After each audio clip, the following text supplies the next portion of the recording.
আমি জিজ্ঞেস করবো না, কথাবার্তা স্ট্রেট ফরওয়ার্ডলি সত্য কথা বলে দিবেন। যদি আবার পেঁচায় পেঁচায় আপনার কাছে উত্তর দেওয়া হবে, এবার যদি পেঁচান তাহলে কিন্তু আমার মার কিন্তু কঠিন হবে। আচ্ছা, এই ফ্ল্যাশটা একটু ভালো করে ধরেন। হ্যাঁ, এই গ্রামের নাম কি আপনাদের? মাইজেল, ফরিদপুর পশ্চিম মাইজাল। আচ্ছা,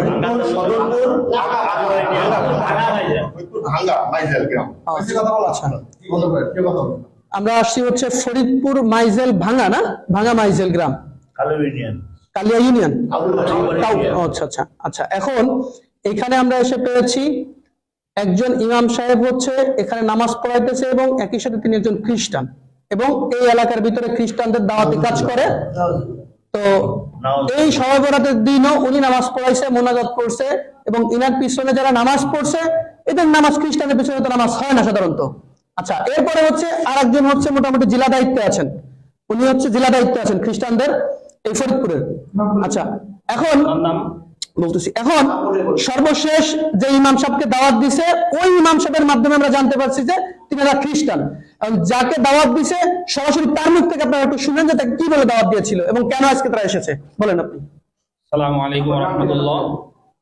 আমি শফিকুল ইসলাম, আমি বাবুনগর মাদ্রাসায় পড়ালেখা করছি, সাথে হাটাজারি মাদ্রাসায় উলুমুল হাদিস পড়াশোনা করছি 2 বছর। আমি এই এলাকায় নতুন ইমাম নিয়োগ হয়েছি, সেই সুবাদে ওনাদের সাথে আর কি আমাদের একজন মুসল্লি বিভিন্ন জনের সাথে পরিচয় করাই দিচ্ছিল।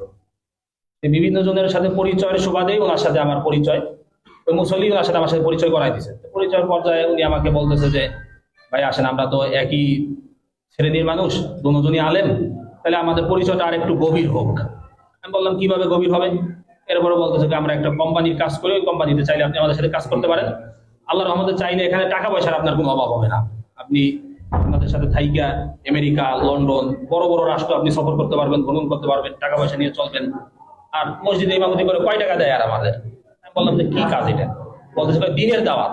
দিনের দাওয়াত করে টাকা পাওয়া যায়, এটা এখন কি দিনের দাওয়াত বলেন আমাকে বিস্তারিত কইলা।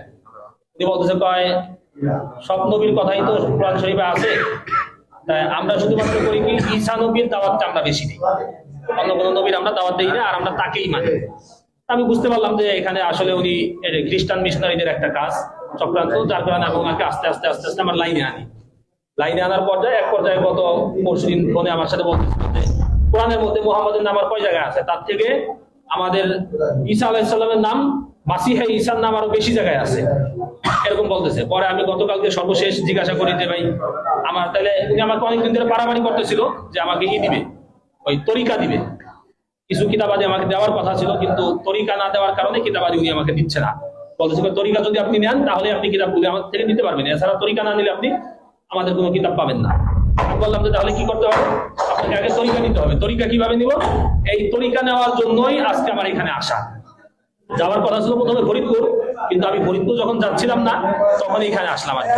আর এখানে এসে আজকে আমাদের কার্যক্রম যেটা ছিল সেটা হচ্ছিল গিয়ে যে উনি আর আমি 2 জন মিলে নদীতে নামবো গোসল করতে। আমাদের আজকের প্রোগ্রাম যেটা ছিল সেটা হচ্ছিল কি আমরা 2 জন একসাথে নদীতে নামবো, উনি আমার মাথার উপরে এইভাবে হাত দিবে, হাত দিয়ে বলবে যে আপনি কি মাসিহে ঈসাকে একমাত্র মুক্তিদাতা হিসেবে মেনে নিলেন এবং এই ধর্মের উপর কি আপনি থাকার জন্য প্রস্তুত? আমি তখন বলবো যে হ্যাঁ। বলার পরে আমার মাথা ধরে চাপ দিবে, আমি পানিতে ডুব দিব, এরকম নাকি 3 বার করা হবে। এই বিষয়ে গতকাল আমার সাথে কথা হয় ফোনে, এই ফোন রেকর্ডটাও আমার কাছে আছে, চাইলে আপনারা কেউ ডকুমেন্টস হিসেবে এটা শুনতেও পারেন। এই হিসাবে আজকে আমার এখানে আসা। ওনাদের গত 1 তারিখে ঢাকায় একটা প্রোগ্রাম হওয়ার কথা ছিল, হয়েছেও সেটা। আমাকে উনি যেটা বলছে যে এখানে নাকি শত শত আলেম নাকি থাকে উপস্থিত, যারা বাংলাদেশের বিভিন্ন প্রান্তে মসজিদ মাদ্রাসার খেদমতে আছে। আমার সাথে ওনার সাথে ভিডিওতে কথা হয়েছে, ওইখানে উনি আমাকে পরিচয় করা দিচ্ছে একজন আলেম যে সে নাকি মিশর আল আজহার বিশ্ববিদ্যালয় থেকে নাকি পড়ালেখা করে আসছে। তাই উনি আমাকে যখন পরিচয় করাই দেয় তখন উনি এখান থেকে বলতেছে কাইফা হাল, আমিও এদিক থেকে বললাম যে কাইফা হাল ইয়া আখি আলহামদুলিল্লাহ বিখাইর, এরকম বললাম। এরপরে দেখুন উনি আবার বাংলা বলতেছে। বুঝলাম যে উনি মিশর থেকে পড়ালেখা করে যদিও আসে নাকি সত্য না মিথ্যা আল্লাহ জানে, তবে উনি আর কি আরবি কিছু পারে।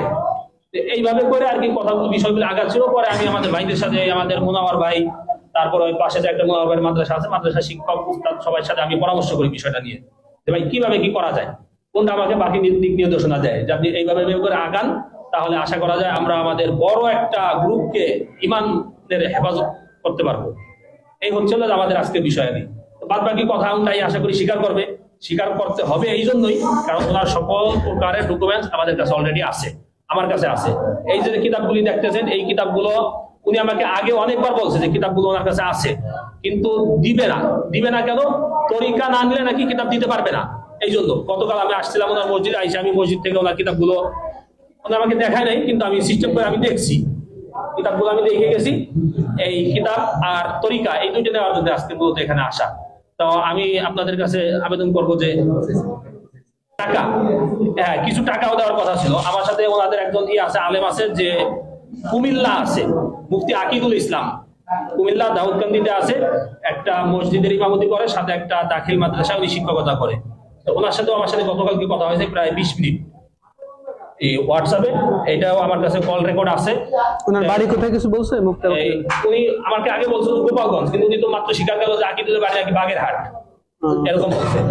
আমাকে বলছিল গোপালগঞ্জ, কিন্তু মাইর দেওয়ার ভয়ে হয়তো উনি ই করছে, এখন হয়তো সত্যটা বলতেছে, বা আগে সত্যটা বলছে, এটা বলছে আকিদুল নাকি এই মাসে 10 জন মুসলমানকে খ্রিস্টান করে ওইখানে নিয়ে আসছে। উনি বলছে এটা আমাকে, যে আকিদুল একজন ইমাম সাহেব, সে 10 জন খ্রিস্টানকে আর কি মুসলমান যারা খ্রিস্টান হয়েছে গত এই 1 তারিখের সেমিনারে উনি নিয়ে আসছে। সেমিনারে আমার যাওয়ার কথা ছিল, কিভাবে যাইতে হবে, কিভাবে মসজিদ থেকে ইমাম, হ্যাঁ সেও একজন দাউদকান্দি একজন ইমাম, তারা ইমাম কিনা এই ব্যাপারে আমি এটা জিজ্ঞাসা করি রে, এটা আচ্ছা আচ্ছা।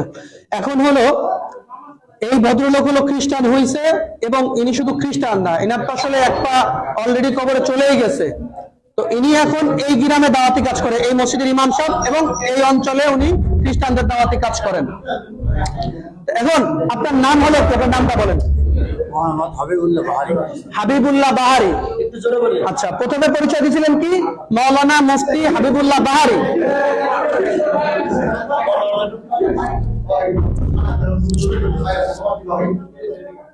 ভিডিওটা একটু ই করে বন্ধ রাখেন। আপনি কি এদিকে আসেন ভাই? পরিচয় উনি প্রথমে দিছে, ওনার নাম হচ্ছে মাওলানা মুফতি হাবিবুল্লাহ বাহারি। এরপরে বলছে উনি ফাজিল শেষ করছে কোনিয়ালিয়া থেকে, দিগনগর থেকে ফাজিল শেষ করছে, আবার মাওলানা মুফতি শেষ করছে।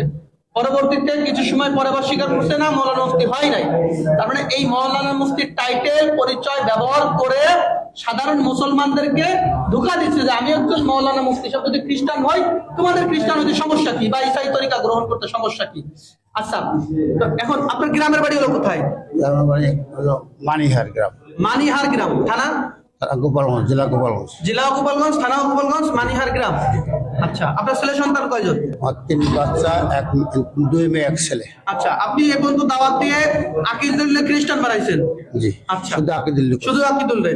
আর তারপরে আর কাউকে দাওয়াত দিয়েছেন? না, আর ইনারে দিয়েছেন। আর এটাকে দাওয়াত দিয়েছিলেন? কিন্তু আপনি আমাকে বলছেন যে আপনার এসে অধীনে অলরেডি 5 জন খ্রিস্টান আছে। আচ্ছা, ওনার অধীনে আরো 5 জন খ্রিস্টান আছে, উনি বলছে এই রেকর্ড আছে আমাদের কাছে। আমি মিথ্যা কথা বলছি। উনি মিথ্যা কথা বলছে, স্বীকার যাচ্ছে। উনি বলছেন বলতে মিথ্যা কথা। তো ওনার এই কথাগুলো আমাদের বের করতে অনেক কষ্ট হয়েছে, জানি না আরো কি পরিমাণ মিথ্যা কথা বা কি পরিমাণ রহস্য ওনার ভিতরে রয়ে গিয়েছে। এরপরে হচ্ছে ইনি হচ্ছে ইনার গুরু, এবং ইনি হচ্ছে ফরিদপুর জেলার দায়িত্বশীল হচ্ছে এই ভদ্রলোক। এখন উপস্থিত ক্যামেরার দিকে তাকান। এদিকে। আচ্ছা, আপনার নাম হচ্ছে কি? আমার নাম সরোয়ার। মাওলানা মুফতি সরোয়ার। জোরে বলেন, মাওলানা মুফতি সরোয়ার। জি, মাওলানা আচ্ছা, মুফতি সরোয়ার। মাওলানা মুফতি সরোয়ার। আপনার গ্রাম? আমার গ্রাম বাঁশবেড়িয়া, জন্দনিয়া, টঙ্গিপাড়া, থানা গোপালগঞ্জ। দুইজনই গোপালগঞ্জের মানুষ? জি। আচ্ছা আচ্ছা, এখন আপনারা দুজনেই হচ্ছে এখন রাইট নাও খ্রিস্টান, তাই তো? আচ্ছা, আপনি হচ্ছেন একজন বক্তা একই সাথে, তাই না? আপনি বলছিলেন জি। উনি মোটামুটি অত্র অঞ্চলের মোটামুটি একজন জনপ্রিয় বক্তা, এবং একই সাথে খ্রিস্টান ধর্ম প্রচারক। এবং উনার কাছ থেকে কতজন এই পর্যন্ত এই জিনিসটা কি বলছিল আপনাকে? আচ্ছা, উনি দাওয়াত দিয়েছিলেন। আচ্ছা, জিজ্ঞাসা করছি যে আপনি কতদিন ধরে এখানে আসছেন, এই ধর্মে দীক্ষিত হয়েছেন? উনি বলছেন যে 1 বছর। 1 বছর। আমি জিজ্ঞাসা করছি আপনি কার থেকে হয়েছেন? আমি হয়েছি সরোয়ার থেকে। আমি বলছি 1 বছর আসছি এখানে। আচ্ছা, আপনি হয়েছেন সরোয়ার থেকে? আপনি না এরকম বলছেন, আর আপনি সরোয়ার। আচ্ছা, 1 মিনিট ওদিকে ফিরে। না, 5 মাস ধরে জড়াইছে এর ভিতরে। আপনি হ্যাঁ, এই নিজেকে চাকরি করে বোধহয়। এদিকে তাকান। আপনাকে খ্রিস্টান বানাইছে কে? এক কথা উত্তর দিবেন। আকিদুল বানাইছে। আর আপনি তো আকিদুলকে খ্রিস্টান বানাইছেন, আপনি স্বীকার করেছেন। তাহলে আপনি যে একমতে 4 রকমের কথা বলতেছেন, আপনারা সরাসরি খ্রিস্টান কে বানাইছে আপনি বলছেন প্রথম ইনা কথা, ইনি হচ্ছে এই জায়গার প্রধান। আমি সত্যি কথা বলি। এক মিনিট, আপনার খ্রিস্টানের দাওয়াত দিছে উনি, স্টেট ফরওয়ার্ড কথা বলবেন। উনি দেশে চুপ, আর কোনো কথা হবে না, উনি আপনাকে দিছে। তাহলে আপনি বলছেন যে এই পর্যন্ত আপনি কাউকে দাওয়াত দেন নাই। তারপরে হলো যে আপনি হচ্ছে নিজে খ্রিস্টান হয়েছেন, এরপরে আপনি বলছেন আপনার ভাই যে বলছে যে উনি মানে অনেক টাকা পায়, হ্যাঁ, যার কারণে ওই টাকা নিয়ে উনি ফ্ল্যাট নিয়ে ঢাকায় থাকে।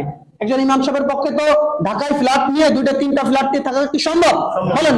তার মানে উনার মাধ্যমে হাজার হাজার মানুষ খ্রিস্টান হওয়া সম্ভব, কারণ উনি একটা কমিউনিটির লিডার, এই যে ইনি, এবং উনার টাইটেল হলো উনি মাওলানা মুফতি। এগুলো হলো প্রতারণা।